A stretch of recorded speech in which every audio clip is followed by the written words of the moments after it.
Un gusto compartir una materia tan sumamente novedosa como actual, ¿no? Que es la transformación digital de la función legal, no tanto la función en abstracto, también estos días, ¿no? Que había bastante conversación en torno a todo lo que está ocurriendo con ChatGPT, mucha gente hablaba si los humanos nos vamos a quedar sin trabajo. Bueno, hablar del trabajo humano es algo bastante serio. El trabajo humano se compone de muchas funciones sensoriales, cognitivas, que automatizarlas no es sencillo, pero es verdad que en algunas de ellas las máquinas empiezan a ayudarnos en ello. Y seguro que habéis visto soluciones que bueno, pues nos han al menos abierto los ojos. Hoy mi humilde objetivo es tratar de que veáis un ejemplo en directo. Voy a coger una sentencia jurídica de 500 páginas y la voy a resumir. Lógicamente lo va a hacer un programa y mi objetivo con ello es que veamos, mientras lo voy haciendo, un poco los fundamentos que tiene el mundo de la programación y el mundo de la inteligencia artificial. Y antes de nada voy a empezar a compartir mi pantalla porque me gustaría que me acompañarais en una pequeña introducción. La primera introducción es, yo creo que cuando hablamos de programación y de inteligencia artificial lo que tenemos que entender es que si lo represento en un esquema, pues esto vendría a ser que hacer un programa o hacer una lógica, pues no es más que coger una entrada de datos y generar la salida deseable. Por ejemplo, hoy mi entrada de datos va a ser un PDF, que es un PDF de una sentencia jurídica. Yo voy a ejecutar un programa que va a producir una salida deseable. Es decir, que el programa es el que permite transformar la entrada en la salida. Esto es lo que popularmente en la sociedad mucha gente denomina un algoritmo, que es una palabra que es una latinización de un apellido de un señor que en el antiguo califato de Bagdad básicamente resolvió el primer problema matemático de la historia. Algoritmo no es más que una manera de desarrollar una lógica para buscar una solución a un problema. Por lo tanto, cuando hacemos un programa es lo que estamos haciendo. Hoy tenemos un problema, pues no me apetece leer 500 páginas de una sentencia jurídica. Bueno, pues vamos a buscar qué algoritmo me puede ayudar para resumírmelo en los topics más importantes. Ahora voy a volver un poco a ello, pero quería empezar primero haciendo este pequeño esquema antes de ir al programa en cuestión. La segunda cuestión es que veis que para hacer hoy el programa, para hacer este resumen de esta sentencia jurídica, voy a utilizar un PDF. Un PDF es uno de mis ejemplos favoritos porque tiene varias de las tendencias actuales en el mundo de los datos. Si representamos en una línea de tiempo la generación de datos que está teniendo la sociedad, pues podemos casi aproximarla a una función exponencial. De hecho, desde que a mediados de los 80-90 pues empezamos a poner una dirección IP a prácticamente cualquier objeto del mundo, lo que ha ocurrido es que se ha producido una inexorable transformación digital en la sociedad que ha generado muchos datos. El dato es la última consecuencia de haber dotado de capacidades de sensorización a la sociedad. ¿Cuál es el problema? Que esta digitalización, esta generación de activos digitales, pues no es como seguramente la tengáis en vuestra mente ahora mismo. Posiblemente estéis pensando que hacer un algoritmo es que la entrada es un Excel.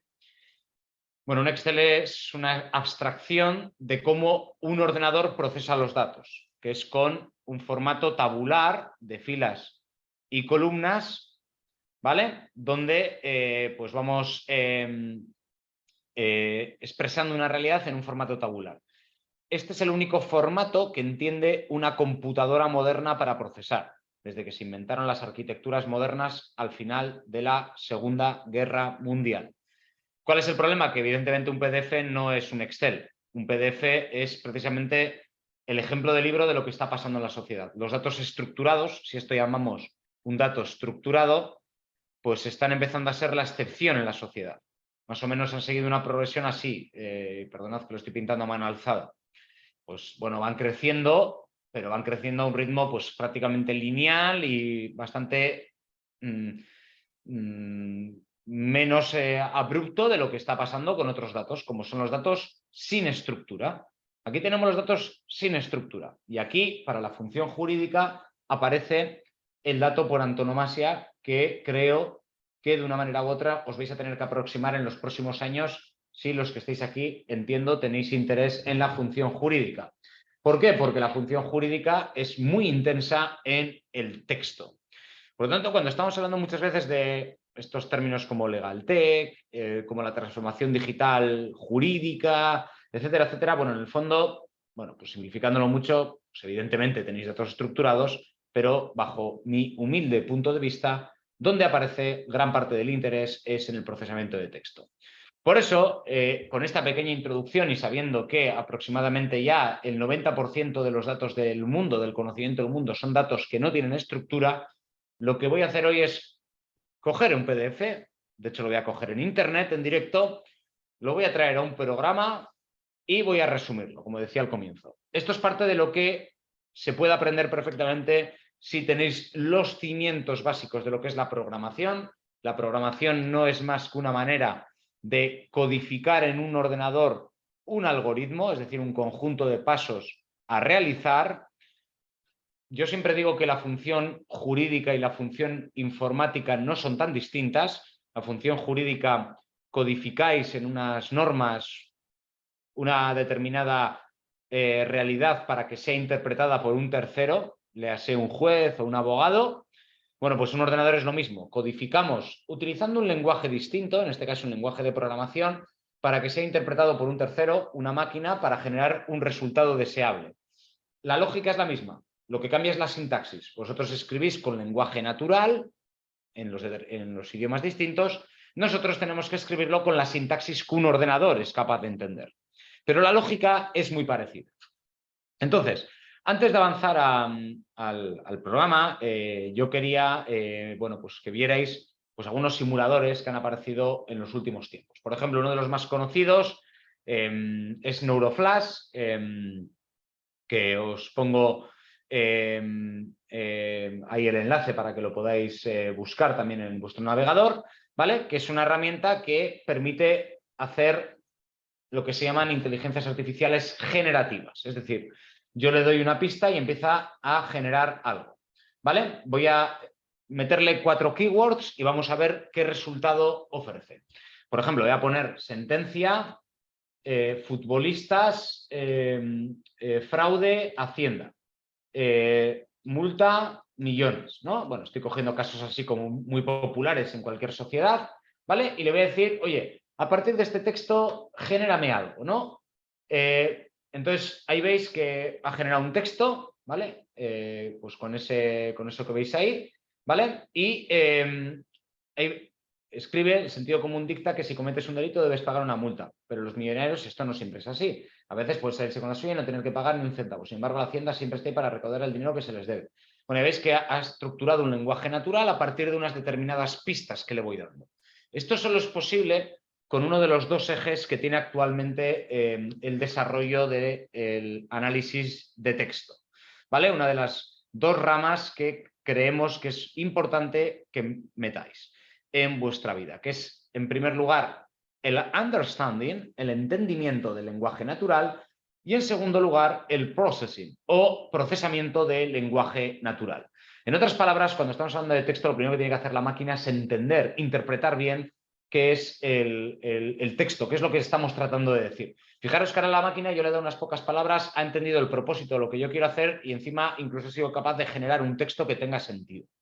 Bueno, todo esto es posible porque hoy en día para las máquinas existen determinados algoritmos ya elaborados que permiten hacer esto.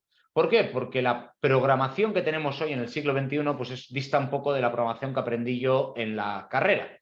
Yo cuando aprendí a programar a comienzos de los 2000 en la carrera de ingeniería en informática, lo que en América, que estáis varios escuchándome, llamáis ingeniería en sistemas, ingeniería en computación, era una programación donde teníamos que nosotros programar todo desde cero. Yo quería hacer, pues como hoy, un algoritmo que resuma texto y yo tendría que haberle programado todo desde cero. Bueno, esta programación pues ha ido gradualmente, por fortuna, abstrayéndose y han empezado a aparecer lo que llamamos librerías. Hoy en día, pues los grandes lenguajes de programación, nosotros fundamentalmente pues trabajamos en Python y en R, que son los dos lenguajes de programación con datos del momento, ¿vale? Son dos lenguajes que se apalancan mucho en librerías que son generadas y desarrolladas y puestas a disposición en la comunidad en Internet, ¿vale? Es decir, que hoy en día aprender a programar es saber más utilizar la librería adecuada que programar una lógica, que es parte de lo que quiero que veáis hoy con el ejemplo práctico. Por lo tanto, cuando estoy hablando de utilizar una cosa como esta herramienta que acabáis de ver, pues básicamente pues lo que se trata es de utilizar una librería que en este caso incluso me genera aquí un editor gráfico, ¿vale? Ya veis que aquí podéis hacer todo tipo de cuestiones, podéis generar incluso un conjunto de preguntas automáticamente generadas, podéis bautizar con unas keywords el mejor titular. Lo que hacen es entender el propósito de lo que queremos hacer y a partir de unas librerías generar una salida. Y también existen otras librerías que a partir de un determinado texto entienden incluso la emoción o el sentimiento con la que lo estamos haciendo. Por ejemplo, voy a escribir aquí, I am very happy today because I have won a couple of thousands of dollars working in an amazing project with my interesting colleagues. Bueno, veis que evidentemente lo exagera un poco, pero ya veis que automáticamente está haciendo un veredicto de, vamos a decir, la emoción que cuando yo escribo esta frase despierta en un receptor, ¿vale? Esta herramienta que se llama Affine es lo que se llama una herramienta de análisis del sentimiento. Repito, os estoy enseñando la parte como más visual de estas herramientas, ahora lo voy a hacer por código, porque lo que quiero que veáis es primero la idea clave, la idea fuerza, la idea motriz, y ahora vamos a utilizar el código subyacente, porque estas herramientas lógicamente tienen una limitación. Una evidente es que estoy utilizando una versión gratuita en inglés, como aquí también he estado utilizando una versión gratuita que ya veis que me genera ciertas limitaciones. Bueno, ahora lo vamos a hacer por código, porque por código no tenemos limitación alguna. Es utilizar la librería que necesitamos para ejecutar la lógica que queremos. Por lo tanto, aquí veis que el scoring en un rango de -15 a +15, que yo estaría generando como emoción en el receptor, es de +12. ¿Por qué? Porque he utilizado muchos términos, keywords, tokens. Veis que estoy utilizando sinónimos de este mundo fascinante del text mining para expresar una idea y trasladar una emoción. Ha detectado 4 palabras positivas: interesting, amazing, won y happy. Ya veis que analiza el subyacente que se queda en nuestro cerebro, como sapiens que somos, se queda ahí guardado, para entender un poco pues, qué emoción estaríamos despertando al otro lado de, el mensaje. Como veis, incluso cuando redactamos emails estamos despertando una emoción. Hoy en día, para un algoritmo detectar estas emociones y estos sentimientos es tremendamente sencillo. Bueno, tengo como decenas y decenas de herramientas que os podría enseñar en Internet, pero creo que es más interesante que pasemos ya directamente a verlo por código. Lógicamente, hoy en esta sesión no voy a estar explicando el código. Esto que estáis viendo es lo que se llama un entorno de programación. He cogido un ejemplo hecho en un lenguaje que se llama R, se puede hacer también en un lenguaje que se llama Python. Lo importante es que no os centréis en la sintaxis. Tenéis que entender que un lenguaje de programación tiene aproximadamente 50, 60 reglas sintácticas. Cualquier lenguaje, todas tienen las mismas reglas sintácticas. Un idioma como el inglés tiene 20.000 reglas sintácticas. Por eso hay que quitar esa fricción que tienen los lenguajes de programación. Es una cuestión de lo que llamo yo las 4 Ps: paciencia, persistencia, positividad y programación. No hay otra manera de aprender a programar que seguir esa receta. No se puede aprender inglés en un año. Hay gente que nos pasamos 30 años aprendiendo inglés. Como tampoco se puede aprender a programar en una semana. Hay que ser paciente, persistente, positivo y programar. No hay otra manera. Por lo tanto, con lo que voy a exponer a continuación, me vais a permitir que solo trate de adelantaros una manera de pensar. ¿Vale? Ahí veis, por ejemplo, una de las ideas que os decía. Fijaros la cantidad de librerías que yo cargo. Antiguamente esto hubieran sido como 1000 líneas de código. Hoy en día es cargar una librería, por ejemplo, esta librería que veis aquí, PDF Tools, es la que me va a permitir importarme a mi entorno de trabajo el PDF que contiene la sentencia jurídica, que de hecho es esta sentencia que veis aquí abajo, ¿vale? Esta que estáis viendo aquí, un PDF que concretamente contiene la sentencia del procés. Es decir, voy a abrirla, ahora explico qué es esta sentencia, que fue la sentencia de todos los sucesos que hubo en Cataluña, que es esta que estáis viendo aquí. Ya veis que es un PDF, lo he buscado en internet, he buscado sentencia procés PDF y yo me he descargado este PDF a mi computadora, a mi laptop, a mi ordenador. Y a partir de aquí, pues ya veis que como es un PDF que contiene texto, ¿vale? Y lo estáis viendo, estas son las estructuras formales que tienen todos los PDFs que trabajáis en el ámbito jurídico, sea España o sea Chile, Colombia, Ecuador o México, todos los países tenemos ámbitos parecidos. Pero a mí lo que me interesa, yo no tengo tiempo para leerme 494 páginas, a mí lo que me interesa es que me la resuman. Pero claro, esta es una sentencia muy conocida, una sentencia que ha generado muchas notas de prensa. ¿Qué le pasa a la labor del jurista? Que muchas veces tiene que trabajar en casos y tiene pues 1000 sentencias jurídicas. Y es verdad que tenéis bases de datos que ya de alguna manera te devuelven keywords, pero esas bases de datos te ayudan a localizar el PDF donde está algo que te pueda ayudar. Lo que no ayudan es a resumirte las ideas clave que tiene cada uno de esos PDFs. ¿Qué es lo que voy a hacer yo ahora? Voy a importarme todo este PDF y vamos a ver un poco qué podemos extraer de todo ello. Entonces ya veis en el ordenador, cuando yo lo leo, fijaros que es una línea de código PDF text, importarme todo ese PDF, que es este objeto que estáis viendo aquí, texto.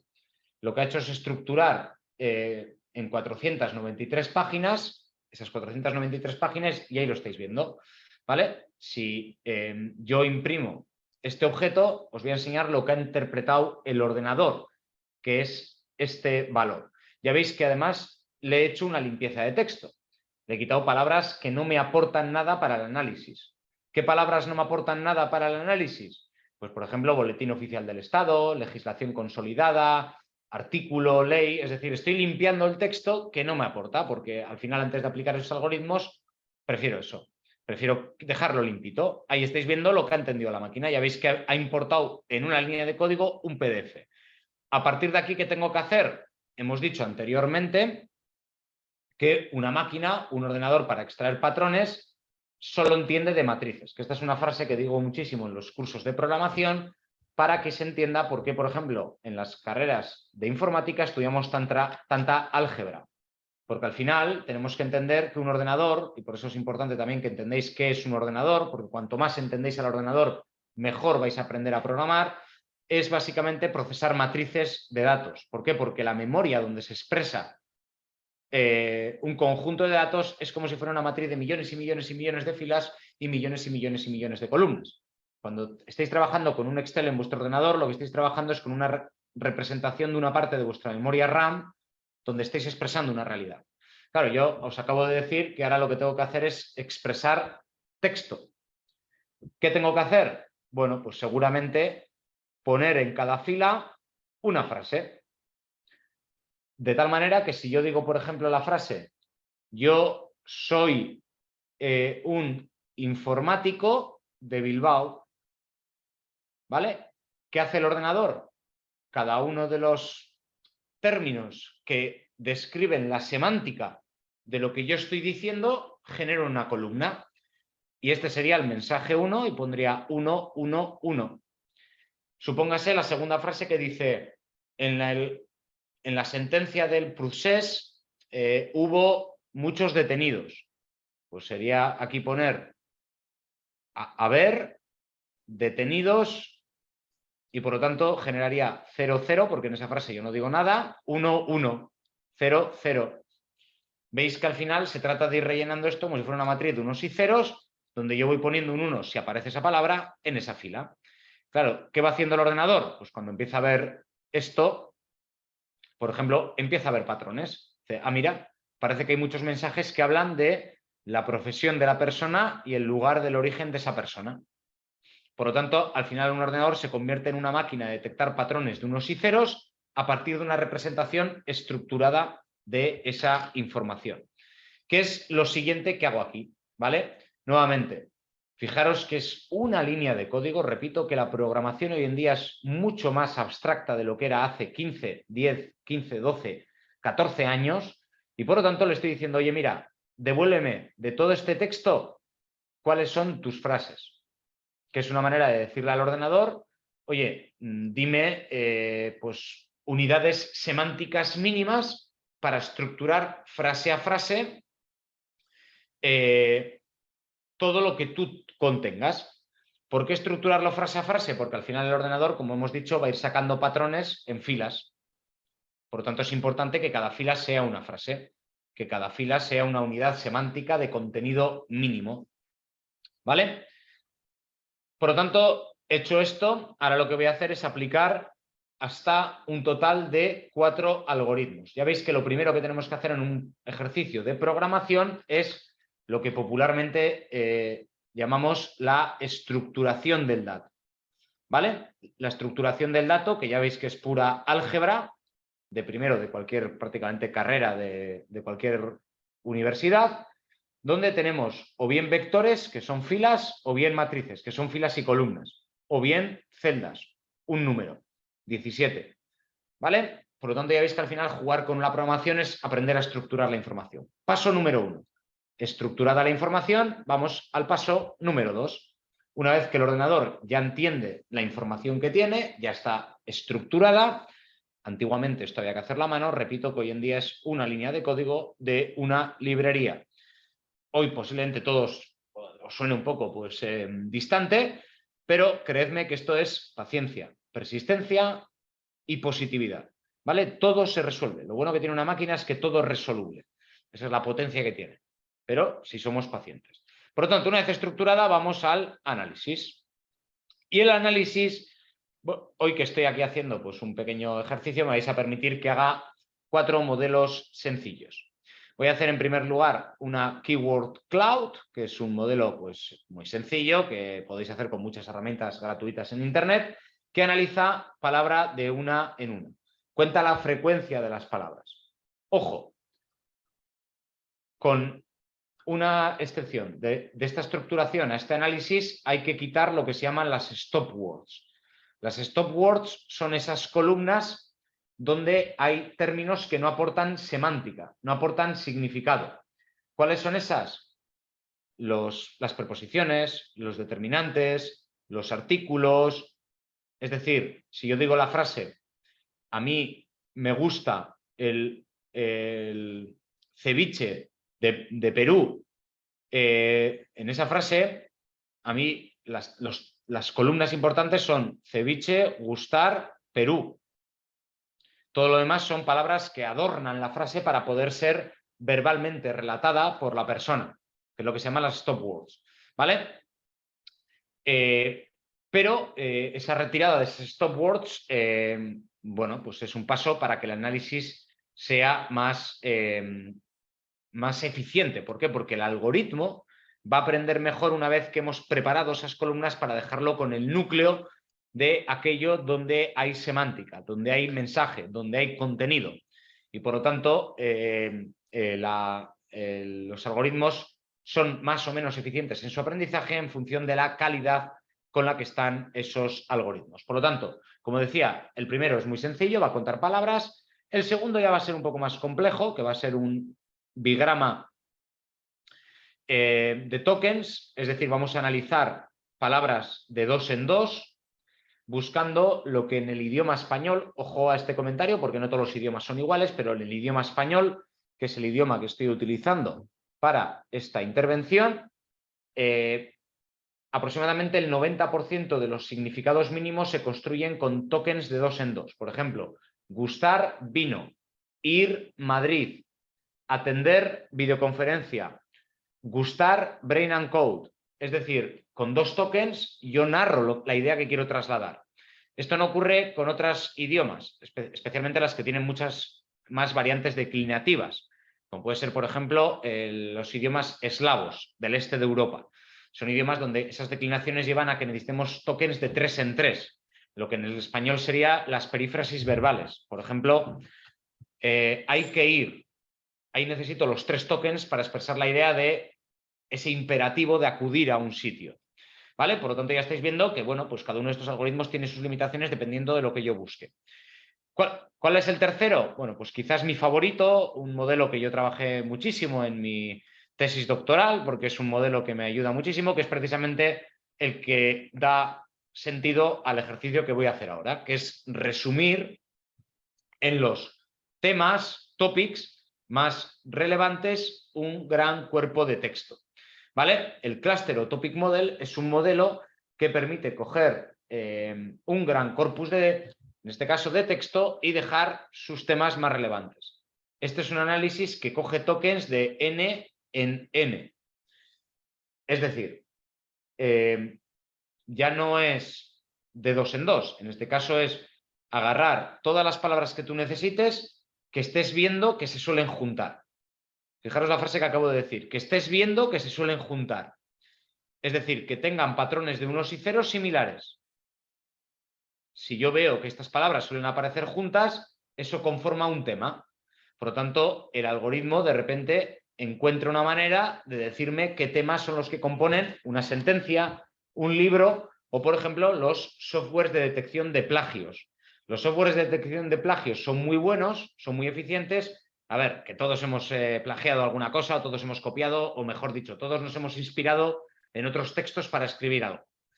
Y seamos sensatos. Lo que hacemos es parafrasear. Tú lees algo y expresas la misma idea de otra manera. Claro, ¿qué pasa? Que el cluster, el topic modeling, lo que hace es dejar en el infinitivo la frase. Si yo digo la frase, me gustaría comer un pincho o comer una paella, ahí lo que hace el algoritmo es gustar, comer, paella. Es decir, lo deja todo en infinitivo. Por lo tanto, si yo dijera la frase, me hubiera gustado cenar una paella. Claro, en el fondo estoy diciendo lo mismo de otra manera. Claro, como lo va a llevar al infinitivo, va a detectar que es la misma idea. Por eso estos algoritmos son tan potentes, porque analizan de NN y además lo que se llama a través de un proceso de lematización, que es básicamente otra librería que tenemos en la programación para dejar todo en su etimología raíz, en su expresión mínima del conocimiento, su expresión semántica mínima. A partir de esa expresión semántica mínima, evidentemente yo puedo empezar a construir pues un análisis de realidades más cercanas. Y finalmente voy a hacer un análisis de sentimiento. Voy a ver un poco esta sentencia escrita, bueno, pues qué emociones despertaba en el receptor. ¿Vale?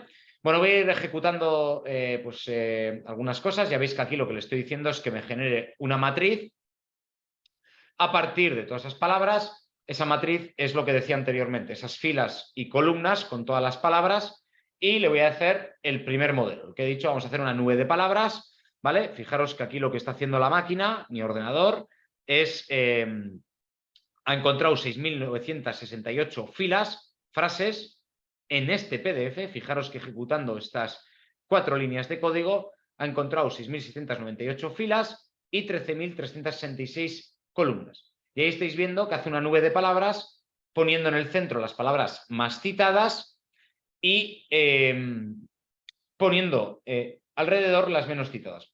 Parece evidente que sin yo haber leído esta sentencia está hablando del referéndum y parece que la sentencia constantemente cita derecho constitucional. Cataluña, delito, lo puedo poner más en grande para que lo podáis ver mejor, ¿vale? Penal, hechos, delito, septiembre, defensa, acusados. Bueno, voy viendo un pequeño relato. Pero esto, como os digo, no es lo más expresivo. Las nubes de palabras, el problema que tienen es que te dan una foto así rápida, pero el problema es que hay pocas unidades semánticas mínimas que sean expresables a partir de un token. Lo mejor será hacer un bigrama, que este es mi segundo modelo favorito. Ya os he dicho antes que mi modelo favorito es el Topic Model, el Cluster, pero aquí voy a hacer un Bigram Graph, que es un grafo de bigramas para poder extraer palabras de dos en dos que se junten. Os lo voy a hacer más en grande para que veáis nuevamente lo que ha hecho la máquina. Vale, este algoritmo que, como veis, cuenta la frecuencia de palabras que aparecen de dos en dos. Aquí veis la leyenda para que veáis un poco la frecuencia de aparición de dos en dos. Ya podéis empezar a percibir que el modelo lo que está generando lo que se llaman contextos semánticos. Un contexto semántico es un grupo de palabras de dos en dos que se suelen agrupar, ¿vale? Fijaros, por ejemplo, aquí veis la palabra derecho. El derecho se junta con derecho proceso, derecho penal, derecho defensa, derecho decidir, derecho vulneración. Parece que la sentencia constantemente está hablando de un conjunto de derechos que son esas garantías inalienables o aparentemente inalienables que tenemos las personas, ¿no?, en una determinada sociedad. Por otro lado, parece que aquí está hablando de delitos. Delitos acusados, delitos constitutivos, delito malversación, caudales, rebelión, sedición, desobediencia. Parece que aquí tenemos otro contexto semántico donde la sentencia está hablando del conjunto de delitos que se cometieron presuntamente. Y aquí veis otro contexto semántico donde salen los nombres de las personas, los sujetos que intervienen en esta causa. Los Jordis, Sánchez y Cuixart, Turull, Rull, Josep, Lluís, bueno, pues ahí veis las personas. Y aquí veis que genera incluso contextos semánticos para determinadas personas. ¿Cuáles? Pues aquellas que más salían en los continuos casos. Pues el señor Oriol Junqueras, Raúl Romeva, pues que evidentemente como el presidente de la Generalitat por aquel entonces, pues todavía, al menos hasta donde yo llego, creo que todavía está fugado, pues evidentemente no sale aquí citado, pero aquellos que eran los siguientes cargos más altos, pues aquí generan un propio contexto semántico. ¿Qué me hace esto pensar? Bueno, pues que aquí hay un conjunto de acusados que salen en unos determinados casos juntos, aquí salen otros juntos, y luego pues veo que la sentencia escrita pues está hablando constantemente de, aquí está describiendo lo que se ha constatado que ocurrió, aquí está hablando de los derechos que se eventualmente se pudieron ejercer o se vulneraron, y aquí están los delitos cometidos. Ya veis que de alguna manera ya me da una primera aproximación a un resumen de la sentencia jurídica de todo lo que ha ocurrido. Esto ya en sí mismo, pues como estáis viendo, es bastante potente, pero como os decía, constantemente vamos a hacer algo aún más potente. ¿Vale? No tengo hoy tiempo para explicaros cómo llegar a determinar el número de topics o el número de temas óptimos, pero pensad que la máquina también me dice, si yo os dijera, por ejemplo, hazme un resumen del Quijote, pues a todos nos podríamos poner a hablar un poco pues como de 10, 15 temas que salen en ese libro, ¿no? Bueno, pues aquí este algoritmo lo que hace es detectar el número óptimo de temas, siendo un tema un conjunto de palabras que describen lo que ha ocurrido. Nada mejor, como siempre, que verlo, así que vamos a verlo. Y aquí veis pues el conjunto de temas, conjunto de topics. He sacado un total de 20 topics. Supongamos que estamos de acuerdo que hay un algoritmo que me ha dicho que hay 20 temas relevantes. ¿Vale? Por ejemplo, aquí está hablando el topic número 1, judicial, civil, justicia, superior, actuación, orden, mozos, agentes.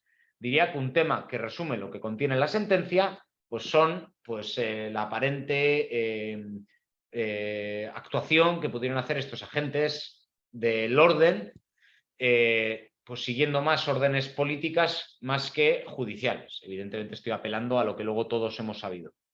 Fijémonos en el topic 11, Generalitat, euros, departamento, consejero, hacienda. Ya sabéis que otra de las grandes partes que trataba esta sentencia era la malversación de caudales públicos, el uso de un dinero para una causa política. No lo digo yo, lo dice la sentencia. Por favor, no me malentendáis en ningún momento. Y aquí veis el 13, constitucional, constitución, jurídico, poder, modo. Parece que está hablando de todo el rato de que realmente hubo una eventual, sinceramente no soy yo capaz de decir si fue así, de constatarlo, pero una eventual violación de algunos asuntos de la Constitución española. Y aquí veis el 15, referéndum, gobierno Cataluña, celebración. Claramente otro tema del que trata constantemente esta sentencia es de la celebración de un referéndum que a buena seguridad igual se debía haber orquestado de otra manera. Aquí veis el topic en el que está hablando el procedimiento, la ley, la comunidad catalana, la lengua autónoma. Bueno, ya veis que cada uno de estos topics que se narran con, he puesto 8 palabras, podía haberlos descrito también con más palabras, ¿vale? Podía haber puesto 12, porque lo que me hace es coger las palabras que mejor describen a ese tema que yo quiero sacar. Por lo tanto, ya veis que de alguna manera es una forma de poner el zoom en el conjunto de palabras que aquí os lo voy a poner ahora con más palabras, porque ya veis que esto es un pequeño ejercicio, casi un juego, de ir encontrando las palabras que mejor describen. Fijaros, por ejemplo, ese uso de los euros, fijaros ahora que he metido 12, me sale información, intervención, economía. Claramente voy como obteniendo más. Aquí veis en el eje de la X el peso que tiene cada palabra para describir el resumen de ese topic, ¿vale? Y de todas maneras, bueno, pues ahí queda el conjunto de palabras que nos permiten narrar, bueno, pues ya veis que una sentencia que a todas luces entiendo que estaréis percibiendo pues la potencia que tiene todo esto, y si fuerais capaces de tomar el control de una máquina para que os resumiera vuestro propio PDF, pues podéis imaginar que podríais al cabo del día hacer pues muchos ejemplos de esta naturaleza, ¿vale? Que nos llevaría a tener bueno, pues un conjunto de utilidades que nos complementan en nuestra labor, ¿vale? Finalmente, pues aquí veis también la posibilidad que tenemos pues, de extraer el sentimiento. El sentimiento sería coger un corpus, que es esas frases que hemos puesto anteriormente, y que nos devolviera las emociones, los sentimientos que queremos sacar. Como veis, todos estos ejemplos lo que han buscado es que percibierais la utilidad que tiene la programación, la inteligencia artificial para ayudarnos, para complementar tareas. De momento las máquinas no son capaces de sustituir la tarea humana, pero sí de complementarla. Y como nos gusta ser puntuales en hora, voy a parar aquí con esta frase que acabo de decir, confiando en que hayáis percibido la potencia que tienen este conjunto de técnicas para ayudaros y complementaros a la función de análisis de grandes volúmenes de texto en vuestro día a día.